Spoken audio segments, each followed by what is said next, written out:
It's Wednesday, March the 22nd, 2017, and this is your Barbados Today afternoon update. I'm Emmanuel Joseph. Thanks for joining us. Topping the news at this hour, that planned industrial action by the National Union of Public Workers has been called off for the time being.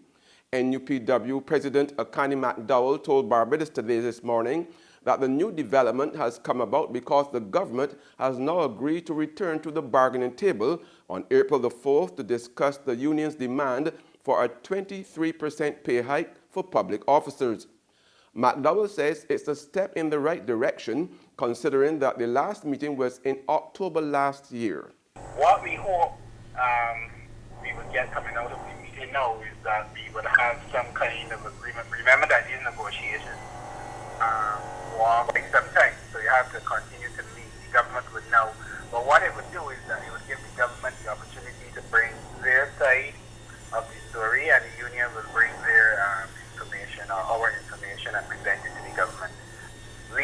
I think everybody in Barbados by now knows what the union's position is in relation to salary increases. We are asking for 23%, but I want people to remember that 23% is really the maximum, and that is the desired amount that we require. But you know, we negotiate, as I said, and then we come to some kind of agreement with government on the amount of money that should be given to public servants. Akani also thought it inappropriate that some government ministers have been negotiating in public without having all the facts regarding the union's 23% demand. I don't like responding to ministers that in the public about negotiations, you see, because they just don't have all the information, and sometimes I find it highly inappropriate, as a matter of fact, for ministers to think that they can make public utterances about whether or not public servants should receive salary increases. I'm not only talking about Donville, I'm talking about other ministers who would have made statements in the Senate as well. I find it quite inappropriate, bordering on disrespectful, especially since we have been trying to get a meeting since last year. I think what people have to do is to understand that negotiations are based on facts. The state-owned Barbados Water Authority has been told it must increase water rates if it's to remain in business. The suggestion was made by President of the Economic Society of Barbados, Jeremy Stephen, during a University of the West Indies-sponsored panel discussion on the future of water in Barbados last night. We know that the Water Authority basically spent around $113 million in 2015. And really what was budgeted was just around $50 million. If you look at the estimates, all this is in the estimates of revenue and expenditure. And this year, it's being allocated around $19 million. So as an effective unit, unless it gets into a lot of debt and PPPs, it can't be that, it was around 19, next year. 30 this year, 19, 32 this year, 19 next year. I apologize for that. Right, so it's actually going down in terms of forward estimates. So the ability of the Water Authority to be an effective state unit, one that helps, ironically, subsidize the cost of water in this country, it means that the Water Authority sooner or later has to push for price increases if it's going to maintain the cost of operating and be a smaller drain on government's purse strings. I shudder at the thought if it doesn't raise prices. It seems bad, but honestly, if you don't want the privatization of water, which in my mind is one of the worst things that could happen if it mirrors the NTCL deal, for instance, as far as I'm concerned, pay more for the water now, ask less questions later. Another panelist, chartered engineer Andrew Hutchinson, urged Barbadian consumers to place much more value on the supply of their water. Consumers have to respect the value of water. Now, I did a little comparison last year in the supermarket. I had a little spare time. And your wife was shopping, so I did a little thing, a little no peeping. And you can get your wine for about $29 a litre. Rum is about $28 a litre. And you go down the list. Bottled water, $5 a litre. But, water delivered to the tap for the domestic consumer is 0.3 cents per litre. All right? Not a cent, 0.3 of a cent. And the commercial rate, 0.45 cents per litre. And of course, we sell it to the cruise ships at 0.8 cents per litre. So what's the message here? Do we really appreciate the value of water? I believe the cell phone bills and the TV bills probably pay more than you pay for water. So the message is, we have to appreciate the value of water. You cannot run a complex utility like the Water Authority with those kind of maths, with those kind of numbers. A Jamaican woman who had been wanted by local police was expected to appear in the District A Magistrates Court today to face charges of arson and serious bodily harm. 24-year-old Kimone Carty of Brighton St. Michael has surrendered herself to police last Sunday in connection with criminal offences committed on March the 15th. Meanwhile, 38-year-old Fabian Bryan of Webster Road, Seaview, St. James was due to appear in the Holetown Magistrates Court today, charged with the murder of 33-year-old James Allen of Trents, also in St. James.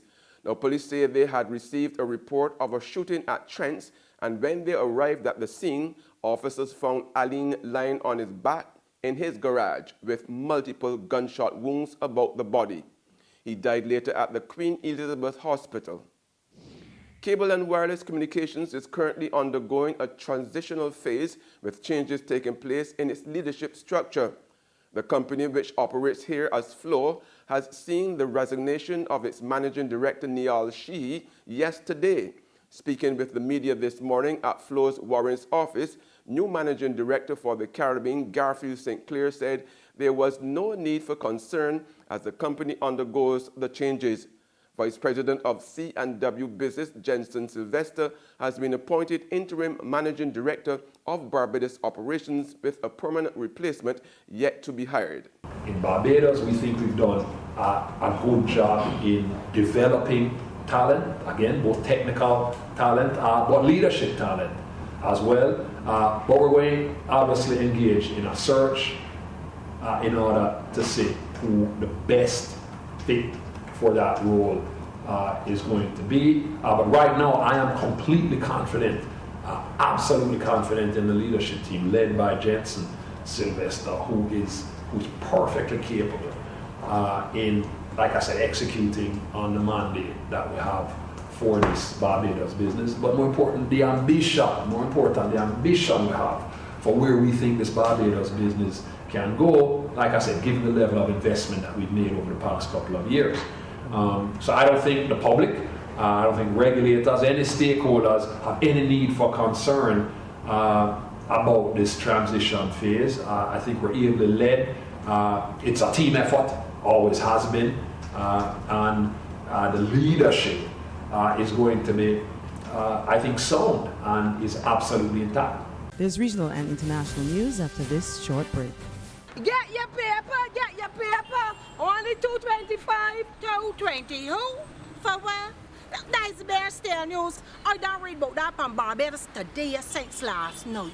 That can't only care do. $2.20. Who? The Barbados Today, news you can trust.